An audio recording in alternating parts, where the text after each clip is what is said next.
What's going on, YouTube? Uberman here. By now, I'm sure a good portion of you have seen this video, Why Uber is a Scam. Math Explains by SCiQ. This is a pretty popular channel. It's not huge, but this video has gotten over 500,000 views in the short time that it's been posted. It was published on May 5th of 2016. And basically, it uses some exceptionally flawed mathematics. Obviously, this lady right here isn't even a driver. She doesn't even understand how Uber truly works, or Lyft for that matter. Lyft has prime time, Uber has surge pricing. And one of the very important things that she missed in this video is the fact that we do have surge pricing. We do have prime time with Lyft. But of course here, she's only mentioning Uber, and it appears that she's only calling out Uber because they don't allow in-app tipping. But I guess what she also doesn't understand is that Uber drivers do get tipped. Maybe not as much as if we had a tipping option available in the app, but we still get tips, which adds to our income.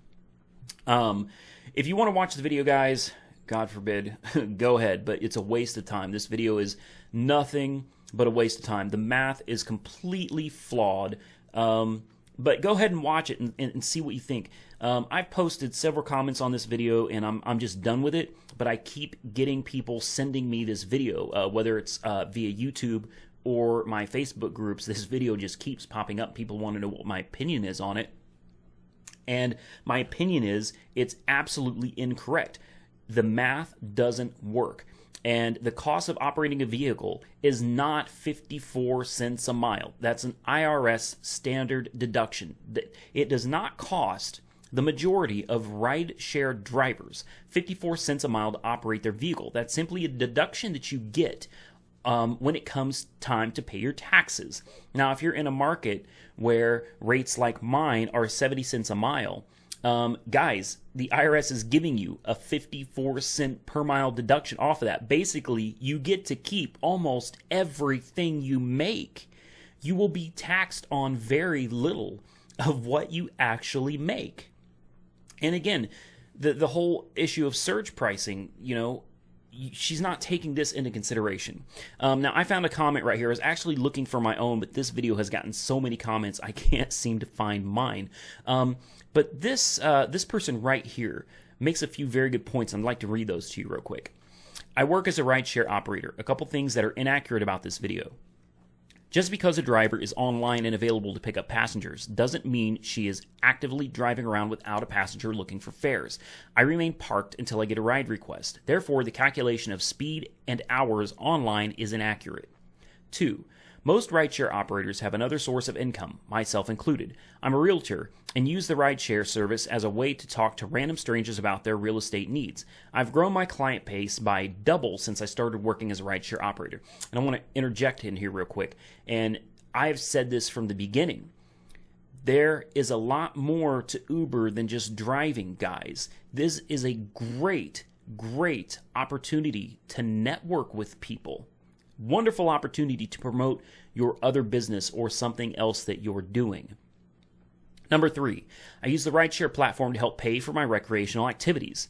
Now, I'm not going to get into too much more of that because that's a pretty long one, but that's very true, guys. You know, if you go to the beach or something and you just went for fun, hey, maybe you can get somebody that's going to need a ride home, and you can make a little bit of money on the trip back. And it basically pays for your expenses, you know, to go out and have a good time. Number 4, surge pricing. Triple income during surge. That depends on surge rate, obviously. I mean, it depends on the multiplier. See, in Oklahoma City, we get sometimes up to 6 times, but it's routinely around 4 times multiplier every single weekend. But some weekends are busier than others. We do get up to 6 times. So you're talking about $4.20 a mile, not 70 cents anymore. And number 5, running more than one rideshare app at a time will maximize productivity. I agree. I completely agree that running Lyft and Uber at the same time will help you be more productive because you should have less downtime. That is a very, very great point, and this person on YouTube, spot on with all of this.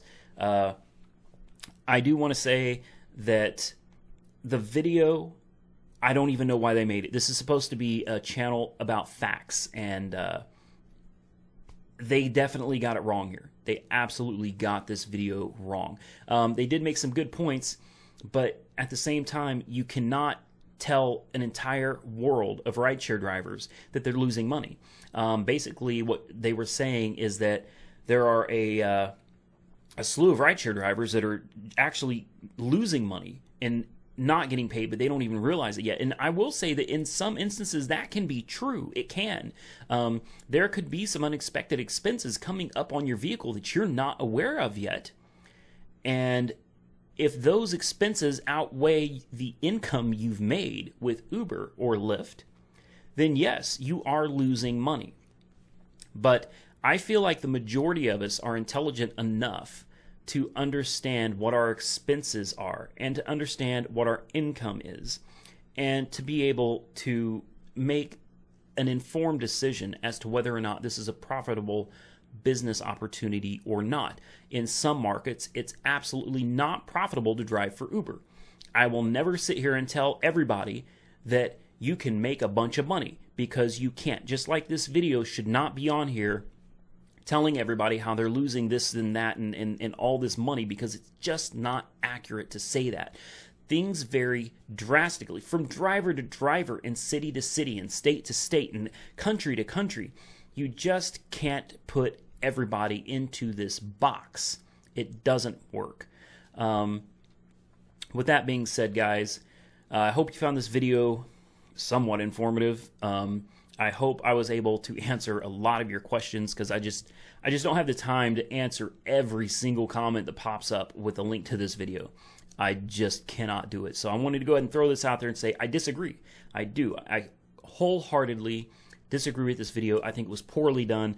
I think that if they wanted to do a more realistic video, they should have either started with a driver and what this driver's income was versus what his expenses were over the course of the last year, or talk to, say, 50 drivers and get some numbers from them and actually utilize real-world statistics instead of what appears to be just pulling numbers out of the air and using the IRS deduction as an expense, as an actual cost of operating a vehicle, because that's just not how it works. As always, guys, I'm done with this video. I'm not doing this anymore. We're finished with it. Go ahead and comment below, like, comment, subscribe, be safe out there, and Uber on.